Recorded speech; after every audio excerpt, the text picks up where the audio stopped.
Welcome to a Leader's Journey podcast. I'm your host, Joel Gunn, and I have my co-host, my beautiful co-host, Christina, my wife, back with me again. Welcome back to the show. Thanks. Appreciate it. Last time was fun. It's always fun having you on the show. You were one of my first guests way back over 4 years ago, whatever it's been. I've lost track.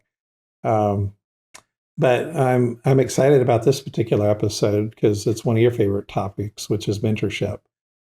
Millennials and Gen Z, I looked up some data just before we came on the air, currently account for 56% of the workforce. That's right. Millennials and Gen Z. So that means if we're still trying to lead with the 1990s or the 1970s or the 1950s command and control structure, it started to change in a lot of companies in the 90s. But there's still a lot of this, we'll just do what I tell you. You and I learned this with our own kids, was there's different stages in how you raise them and how you parent them. And a lot of times as our kids get older, we continue to parent them as though they were younger. And we can carry that into our leadership to where we're treating adults as though they're kids. And, well, I'll just tell you what to do. Go pick up your clothes carries into, well, go fill out that paperwork. And so we want to kind of unpack that for the next few minutes is how do we engage more than half of our workforce in a better way than the way we've led in the past? And what are your opening thoughts? Oh my, there's a lot to unpack there as far as the generation that we're working with now is a lot of feelings, a lot of. You think they have more feelings than the previous generations? No, I just think for some reason, they're okay with expressing their feelings. Where I don't know what happened to our generation or the generations before. There had to be feelings of.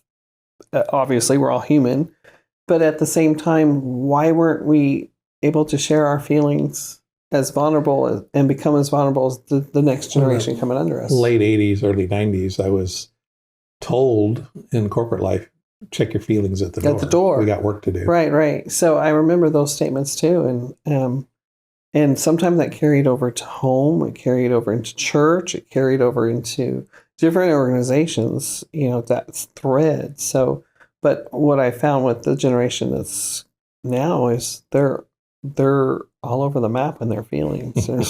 and you kind of be present for them to see where is it that we can guide them. What I was thinking about this is a lot of times we pay to go to school to be lectured at. But you and I will go downtown San Antonio and get on the Riverboat and someone will guide us and tell us history about this. And we're like, wow, this is cool. Mm-hmm. So the difference feelings between we choosing to have a guide because we want to know more about something compared to sitting in a lecture because we have to know something. Mm-hmm. Yeah, it's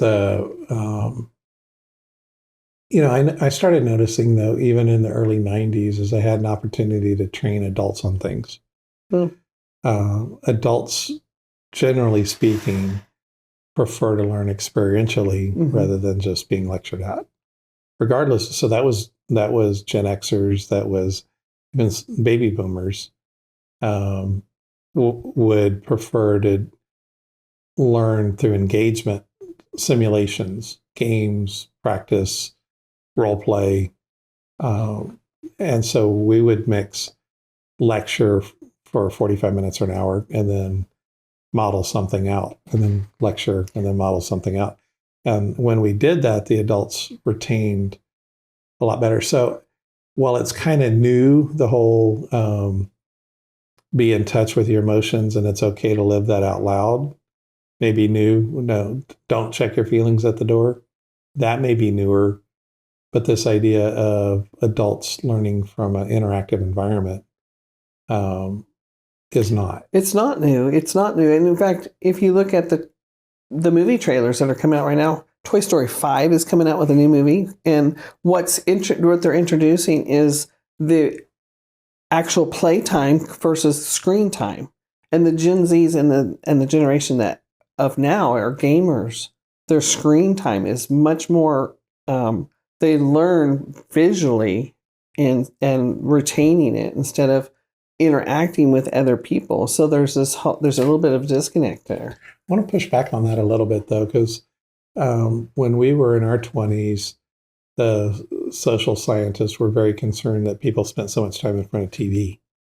So I don't know if the younger generation necessarily spends more time in front of screens. Well, it's just that the screens are more mobile. Right. I was going to say, we weren't carrying around our black and white TV around town. No, but because it's too big. My brother and I would sit in front of the TV and play video games. Yeah.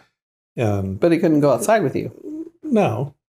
We did spend more time outside, but by the time we were in our 20s, the social leaders were saying, hey, there's a growing concern about all the screen time. People are parking their babies in front of the TV as a babysitter, right? And so in some ways, we conditioned our kids to be in front of the screens a lot. Correct. And quite honestly, technology is way cooler than it was, right? You can watch or do pretty much anything on your phone today. Right. That wasn't even outside of watching Star Trek or something. No, yeah. That wasn't even something we could imagine 30, 50 years ago. Yeah, we created the next generation to be latchkey kids to go home and watch TV until we got home. And so it's kind of our fault where we push them to screens because we were too busy chasing our careers or making a name for ourselves or trying to pay the bills. I mean, it's not necessarily just career building. It was because we were trying to put food on the table. So everybody acts like the current economy's new news. No, it's not. We've had bad economies. We've had a bad economy, but we always come back from it. But with the way the social media plays with it was like we're doomed. And that's what the generation is reading and listening to. But our parents listened to the news as though it were gospel. And the news wasn't. I mean, when we were teenagers, news stations got caught, packing extra gasoline into a Ford truck so they could blow it up on demand to talk about some factory recall that was happening, and they couldn't get it to fail. So they faked the whole thing. But back then we didn't call it fake news, and so a lot of things we blame today are just the same thing repackaged. Repackaged differently, yeah. But the thing that you started off with is the younger generations are more authentic with their feelings than the previous generations. And so where I kind of want to dive into is how do we mentor more than half our workplace when our generation and olders used to just telling people what to do, unless we were trained differently. Some of the early adopters of Lean and TQM and Six Sigma, and where we started to realize engaging our people was the key to being more successful and having more fun and more profitable. But how do we interact with the current younger generations, the Millennials and the Gen Zs, to satisfy what they need and help them pursue their goals? It's kind of a learning curve for our generation to understand how to talk to them or how to relate to them or how to guide them instead of talk down to them. Because what I have been seeing lately is a condescending conversation where it's like, you don't know best. And I've experienced it and I've done it to our own family members where it's like, and our intentions are good, where our intentions are, I want you not to go this way because I feel like if you go this way, I've been down this road and I want to save you the heartache from doing it. But we're actually robbing them from experiencing the heartache and, a little bit of roughness around the edges. But at the same time, we want to be there to listen to them. And we don't take time to listen. They have something to say, and sometimes we just are too busy for them. And listening builds relational trust. Right. That was a phrase I saw along this topic. listening builds relational trust. And we definitely need more trust in this world. I think it was Craig Groeschel a couple of years ago said, trust is at an all-time low. Trust in government, trust in news media, trust in authority. We were big into defunding the police at the time. There's been an ongoing distrust in parents, for more than a few years. There was distrust in doctors because of the whole COVID thing. Some doctors were saying, no, you've got to have immunizations. And then other doctors are saying, yeah, but look at the data. People are dying because, you're putting them on ventilators, which actually just causes COVID to multiply. And, so there was a lot of what do I believe? And then technology's advanced to a point where, you could see the Epcot ball at Disney being blown away by a hurricane, and it looked real in the video.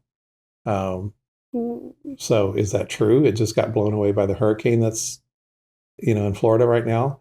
Or was that fake? And so when you've got all your senses are being bombarded with fake information, you start to distrust everything. Right. And question everything. And so the thing we were talking about as we're getting ready for this episode was that listening to people starts to build that trust bridge because you've slowed down enough to try to stop and listen to them. You're taking time out of your schedule. You're investing. How do you what's the right word? Communicate that you're listening. Well, it goes back what are some practical tips that you've seen work? Well, it goes back to the EQ thing, read the room, emotional intelligence, am I saying the right acronym? Is because I could be in the room and not present. And so even with someone that I'm talking to right now, I have to put my phone down to listen to this person because I want to make sure they know I'm in the room with them. And I'm walking this journey with them. I'm hearing them out. I'm feeling the emotion that is in every thing the person is saying so that I can be engaged in a good response or just listening. They may not be asking me to solve the problem. They just want to be able to be heard. And so, so that, and eye contact and actually nodding and responding to conversation is very helpful to let that person know that they're being heard. Yeah. I coached CEOs for a decade, as you know. And several years into it, I was asking for feedback. How could I do a better job? And one of the CEOs said, well, when we're at our one-on-ones, usually over lunch was his preference, you're always on your phone. I'm like, now the truth is, if there had been a camera watching every one of our one-on-ones, you would have seen I was never on my phone. So I'm like, how is he imagining this? Well, one is he was often on his phone, so he interpreted that as I must be, right? So he transposed that. That's a deflect. But I was like, okay, there must be a point here. And so as I thought about his character and the way he was wired and what mattered to him, if I looked at my phone once during lunch, that was enough for him. I was always on my phone.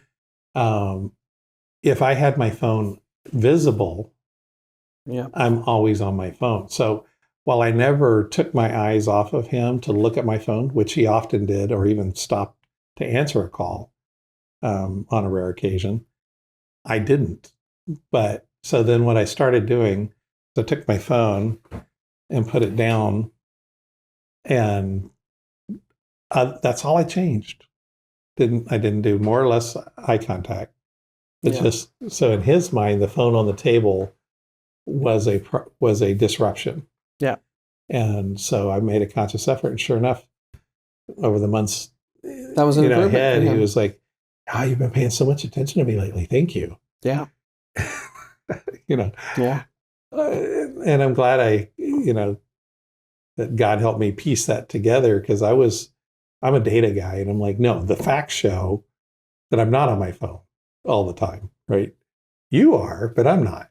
And so I could have argued that point, but when I just sat for a second and thought about how's he wired relationship, one of my more relational clients, relationship was a big deal. Like, he didn't want to spend our one-on-one talking about how to solve business problems. Yeah. He wanted to spend our one-on-one having relational conversations. And he ended up knowing your name and all my kids' names, and some of my CEOs barely knew your name, let alone my kids' names. Yeah. And so that helped change our relationship, his and mine. And he's my age. So it wasn't even a millennial or Gen Z thing. He just happened to be somebody in our generation that's wired more like the majority of them are labeled as being. Right. I just recently led a ladies' retreat, and our retreats are usually curriculum based.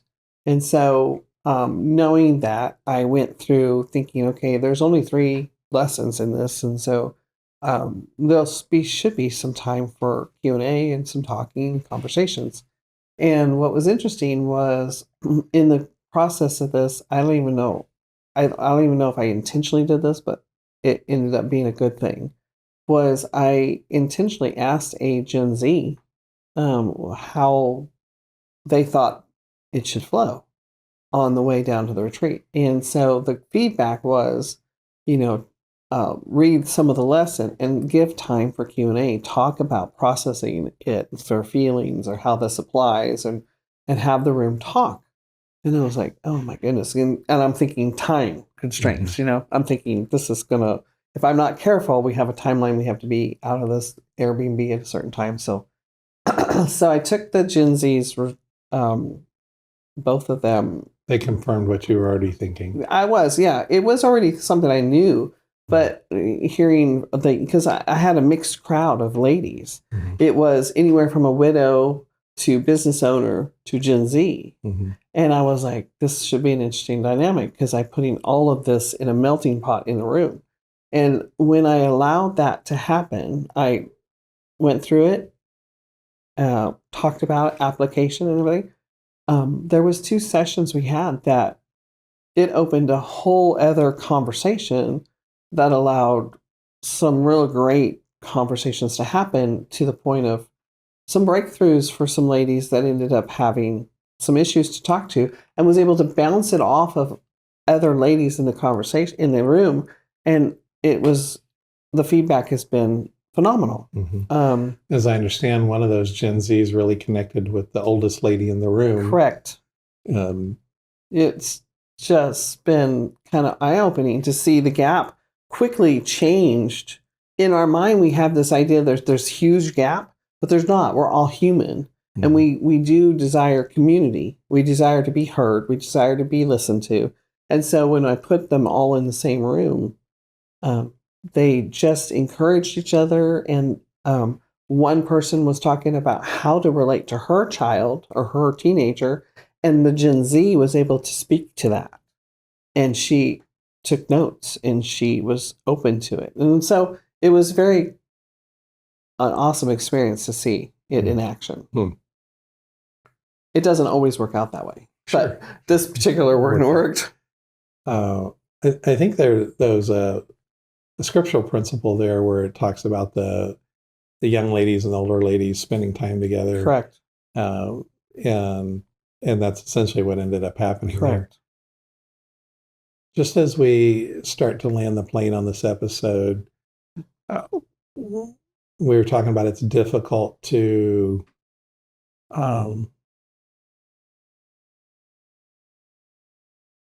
we want to create that environment where people can be mentored, where we can offer, instead of let me talk at you, let me share with you, let me interact with you, let me guide you, let me come alongside you. One of the best ways I've found that works, and I heard this many years ago, and then I heard it again probably 10 years ago at a Global Leadership Summit, was this idea of one-on-ones. And the research that was shared at the Global Leadership Summit said, essentially, very loudly, if you don't have time for one-on-ones, then you might as well not be in leadership. That's right. And so if you're too busy to have one-on-ones, you're in the wrong seat. Yeah. And so I've really worked hard at trying to make myself available and schedule those one-on-ones, try not to miss them. And in what the research found was 2 questions was, what were you working on last week? Going to be, or I guess 3 questions. What were you working on last week? What are you working on this week? What's your priorities? And how can I help? Right. What do you need from me? Right. As we were preparing for this episode, we were talking about the 3 questions that have been proposed was, what's working? What challenges are you having? And how can I support you? What are your thoughts about those 3 questions? Well, it's related to a lot of things that we do outside this. Is I have sat with some different ladies, different age groups, from Gen Z all the way up to widow, and I have them bring their journal or their what they've been working on and say, what did we talk about last? Have you worked on this lot? What is it that is, and if not, are you stuck in the mud? Mm-hmm. Where is it that we can push you out of the mud and get you on dry land again to move forward? Because a lot of people get stuck and they're like, I don't know what to do with this. Mm-hmm. And so that's where I have been working with a handful of ladies, from CEOs to widow to Gen Zs, going, where are you stuck in the mud? And, why do you feel like this is challenging? What's blocking you here? Mm-hmm. And so just kind of having them speak it out so they realize that, hey, maybe that is an issue for me. And I didn't realize that was. So ask questions. Mm-hmm. I've learned from our mentor that asking questions seems to open the conversation up more than talking at them Mm-hmm. and talking down to them and downloading wisdom on them and trying to save them from something they didn't ask for. They didn't ask for it. And then how to support them. Yeah, I was going to say that last question, when I first said it out loud, you're kind of like, whoa, wait a second. Where'd your mind go? Well, support you. In certain generations, support means a whole lot more than let me hold your hand and guide you through this. They want some kind of kickback. They want some kind of tangible acknowledgement, whether it be funds or a raise or promotion. And so you have to navigate that and see where their heart is, and see what their intentions are. So I'm okay with people learning and wanting to, wanting for that promotion. Mm-hmm. They want to better themselves. That's all great. Mm-hmm. But there's some people that just was like, the intentions just support. Mm-hmm. And yeah. So since you've spent the last 5+ years in the chaplain role, leading chaplains, you probably are a little biased when you hear that word support, right? Because people are like, well, I need financial support, yeah. right? Well, life's tough. If I just have more money, I think the context of that question is, how can I support you, is more of an encouragement. Like I've got a Gen Zer that I work with, and when I ask a question along those lines, will mentor me in this project, and that's how I support him. Correct. Is by mentoring him, right, in that project. I prefer the question, what do you need from me? Mm-hmm. Right. And maybe, I guess if we really break that down, you could see some negatives of that too. Mm-hmm. Well, because you have to be careful that they're not absorbing your time away from. So everybody's important, right? But you want to monitor the support you're giving them. Are you enabling them? Or are you actually guiding them? Right. And that's a whole nother episode on enabling versus empowering. Yeah. And so we'll leave that for another time. But just to wrap this one up, the idea is, instead of coming in with all the questions and forcing a download of my thoughts and my wisdom, and you do it my way, right? It's how do you come alongside and say, okay, where are you having challenges? Where are your questions? What's working? What's not? Where are you winning? Where are you losing? And how can I give you some input? Yeah. And I go back to those questions. If they ask me for support, if they say yes to, I want to support you, I want you to support me, I say, okay, how? And then What's they that say, look like? what's that look like? And then I write that down, or I make a mental note of this person asked me for this. And so because that person asked, I'm going to do ABC. And then later when we meet again, I'll say, how's that been working for you? I like that when you mentioned that earlier, was last time we met, you said or this jumped out at you, or this was important to you.